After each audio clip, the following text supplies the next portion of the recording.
This is Nic Baisley from FilmSnobbery.com. I'm here at the Film Festival Flix event here at the Regal downtown LA, and who am I here with? My name is Lewin Webb. And yourself, sir? I'm Rob Wilson. What movie are you guys here with? We are here with our film, I Declare War. Who are you declaring war on? Nobody. Oh, fantastic. Tell us a little bit about the flick. After school, every day, a bunch of 12-year-olds go down into the woods behind the subdivision and they play war. And one day the war gets out of hand.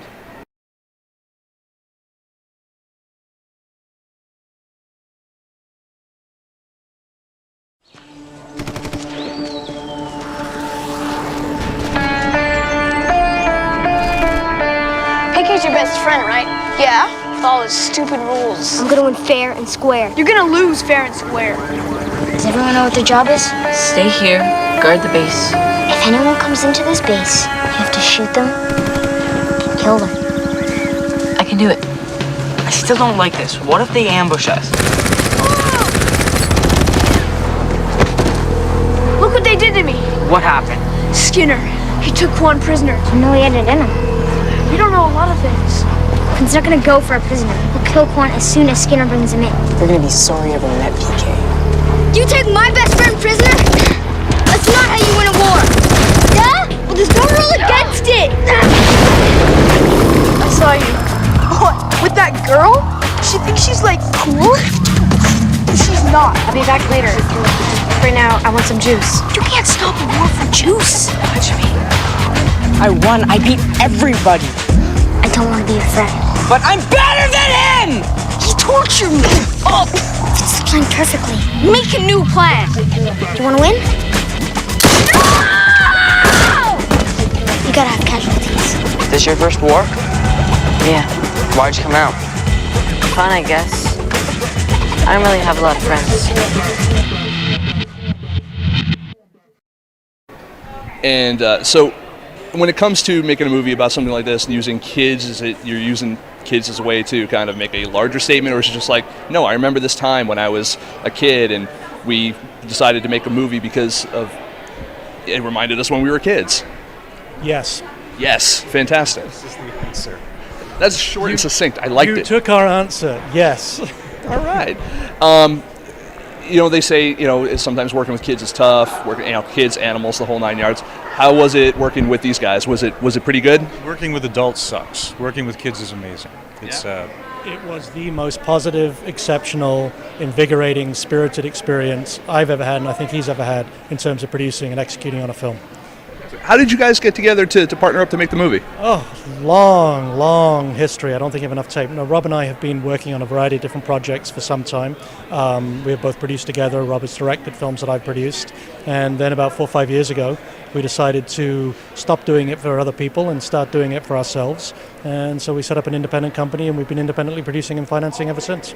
What's one of the hardest parts of independently producing a project? Is it the financing? Is it actually getting the being poor? Yeah. It would be independently financing the project would be the hardest part of independently financing a project. Does it get easier the more movies you make because it's almost like you have more credibility, or is it every movie basically like starting from scratch again? not so far. It doesn't get easier the more movies you make, but the making the movies gets easier. The drive to get out and make the movies is... It's true, because part of the motivation when you are an independent filmmaker is, while yes, we're in a business and we're motivated by ensuring return for ourselves and for our investors, we are not working in a studio system, and we are working in a system whereby we're making films not for ourselves, but we're making films that we feel compelled to make because they're important to us. They which definitely doesn't speak to our necessarily- sensibilities. Yeah, right. they don't necessarily align with a studio-type structure or system. And they certainly don't compete with giant robots. Yeah. That's okay. Nothing's competing with giant robots, because I don't know if you know, everything's tanking this year. So, I mean, worldwide box office is down substantially. It's kind of scary. Which is why we're hoping when we have our August release through Draft House, we will be the sleeper. We will be the Crocodile Dundee of 2013, coming in there as the late season release and blow everybody away. I knew there was a reason why I liked you. I used to live in Australia myself, so the Croc Dundee thing, definitely get it. Now, how did you guys get hooked up with Film Festival Flix? They'd originally seen the film and made an offer on the film, which, just for the case of it, it was too early in the film's career. Process.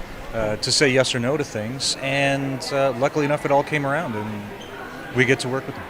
You said you guys are going to release through Draft House Films. Was it another situation similar to Film Festival Flix where they approached you guys after having seen it maybe at a festival, or? We were really fortunate. We played at a number of festivals. We played as a work in progress because we couldn't afford to test the film any other way.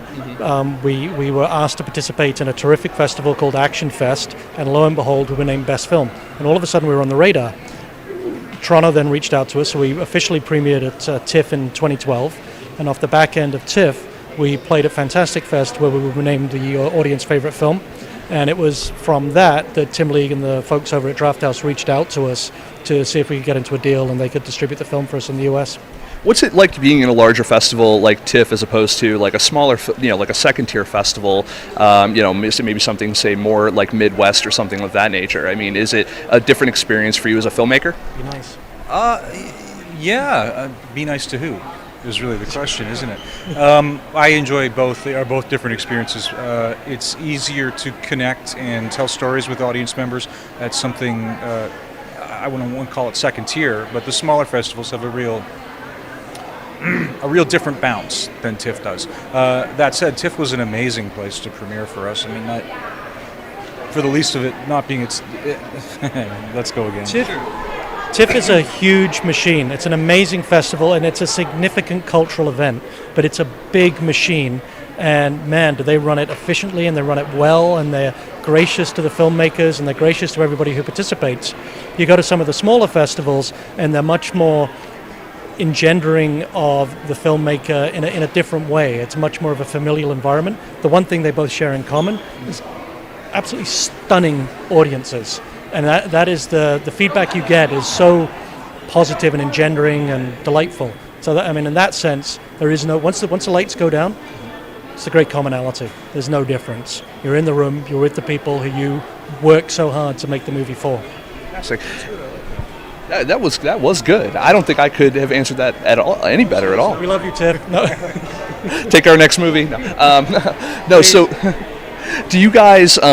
Now that you guys your movie's been picked up for distribution, but obviously that doesn't mean your job stops. What do you guys do as filmmakers to help make sure that you are still driving audiences to your films? Because in your case, where you're an independent company, it's not just this film; it's every film, right? I'm guessing, maybe. Yeah, for us though, this has really been Film Festival Flix, Draft House, relationship partnering with people who are also doing that same work. Because two little guys can't, no matter how old they are, or wise as the case may be, really do it themselves. It's a team sport. So for us, this level of success, this entry into this position where we're supposed to be doing other things to make sure we have an audience who's coming to watch, for us it seems to be mostly about partnering, at this point anyway.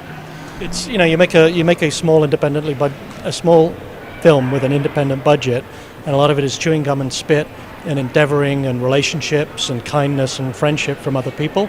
And one of the great things about working with entities like Benjamin's Film Festival Flix and with Draft House and with many of the other smaller tier festivals that we've been able to participate in is that they work under the same duress but with the same enthusiasm and following the same mindset. So there's a commonality. Oh, thank you. I know you guys, your movie's just about to start, so I want to say congratulations for being here at the Film Festival Flix, and congratulations on your partnership with Draft House as well, and we wish you the best of luck. Thank you for taking the time. Thank you, sir. Happy to. Thank you for best of luck with FilmSnobbery as well, because we are film snobs. I appreciate it. Thank you. Take care.